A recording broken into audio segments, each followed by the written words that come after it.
We will continue to give the Almighty and gracious God thanks and praise for all his mercies, blessing, and benevolence to us as a nation.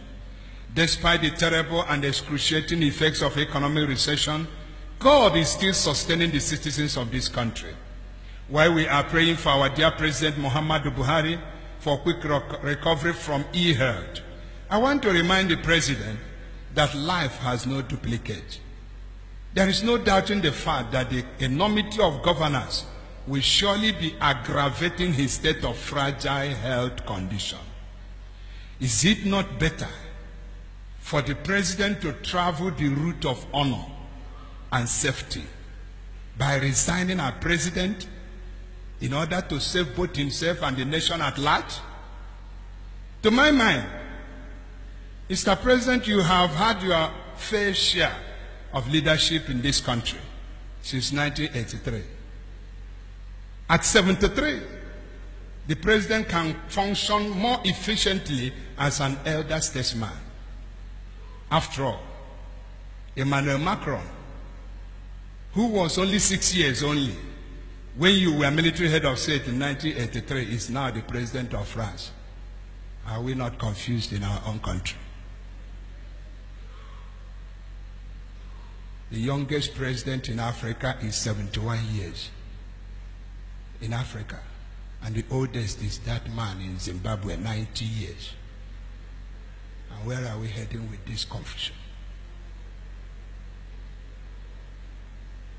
On the security in our nation, let me also join others to commend the President on the release of another batch of abducted Chibok girls.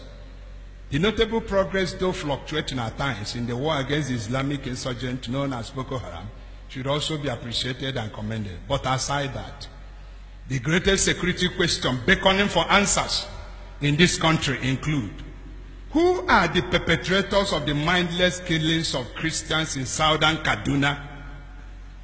How many of them have been arrested, prosecuted, and sentenced accordingly? Did the security agencies play their expected and established constitutional roles in handling the situation?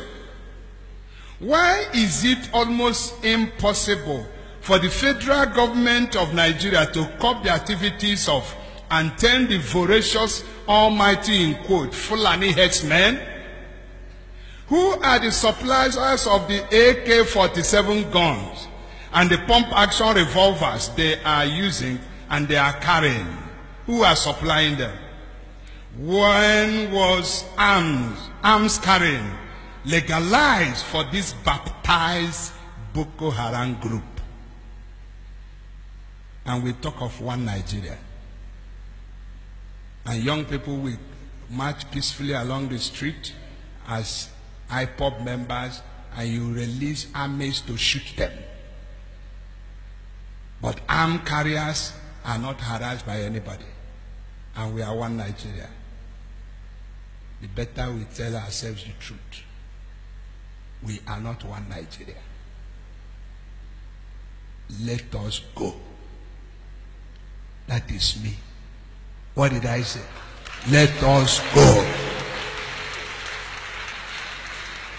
There is nothing that makes an Igbo man a member of this country now. Nothing. And we are afraid to speak in Nigeria, especially our politicians, because of their pockets. The governors of the Southeast are throwing their eyes in the bush, and things are getting wrong because they want to secure their position, and nobody is talking.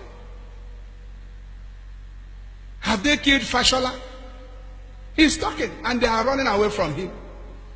Every backyard now, herdsmen are killing people, destroying farms. Traditional rulers are there wearing long robes without doing anything.